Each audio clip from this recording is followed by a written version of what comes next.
So I wanted to buy a Google Pixel 10 Pro XL this year, and because I liked the Google Pixel 9 Pro XL from the last year, I just thought that I would finally make a switch from my Samsung Galaxy S25 Ultra. That was one smartphone that I upgraded from the Google Pixel 9 Pro XL last year, but this year the things are really not the same. And even though that I would like to purchase the Google Pixel 10 Pro XL, I would just not do the very same thing for this year. And there is just one simple reason for that, and that is the pricing of this device. And that is exactly that why I just wanted to make a video about this thing.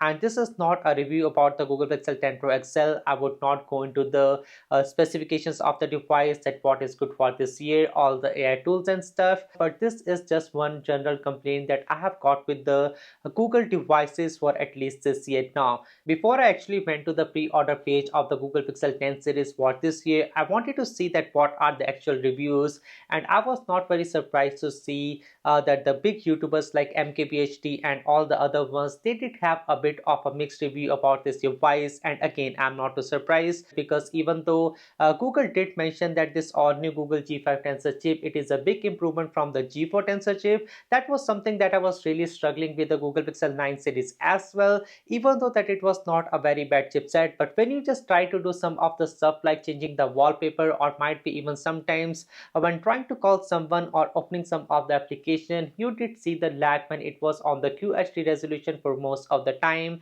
and the other times when it was on the full HD plus resolution, it was not a big of a bummer, but it was one of the devices that was a really slow one for the year. Now the thing is that the Google Pixel 9 Pro XL was again one of the device that was the early stages. It was a new design, but this year for about 1349 Canadian dollars for a smartphone that is the Google Pixel 10 Pro, and 1629 Canadian dollar for a Pro device, it is just a bit much of asking, because again, as I just mentioned, Google did mention that it is about 34% increase in the terms of the CPU from the last gen, and in the terms of the GPU, it just did not even mention anything on their Google Pixel event. And I just wanted to see that what are the real scores in the terms of the benchmark, and I'm just not very surprised because they did not mention anything about the GPU. The overall score of this chipset is not very good, even though that it might not be one of the sluggiest device that you can find in the market. But for the people who are paying flagship kind of prices on a smartphone, they would just expect something that is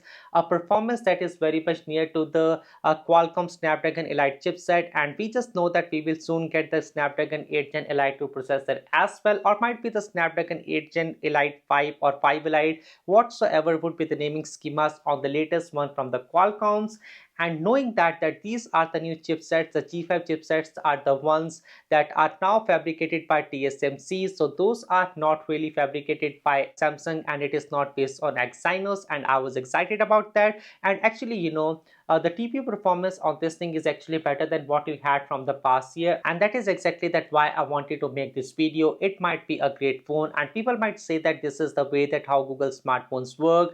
They might not be the ones who are the best in the terms of the performance, but they are leap ahead in the terms of the AI performance. But most of the people who are paying such a hefty price, they would just want a smartphone that also perform well in the upcoming 4 year or 5 year or 7 year of term, especially knowing that these smartphones, they do give you 7 year of software support as well. So at that point, I would just wonder that why would just Google not go to something like the Qualcomm Snapdragon series and work with Qualcomm directly and bring a better TPU on their devices, something that might not be similar to the Samsung devices or the OnePlus devices, and they could just have a better control on the Google Pixel series at the same time. But not what Google is doing over here. We just want a smartphone that has got all the AI features on the Google Pixel 10 series.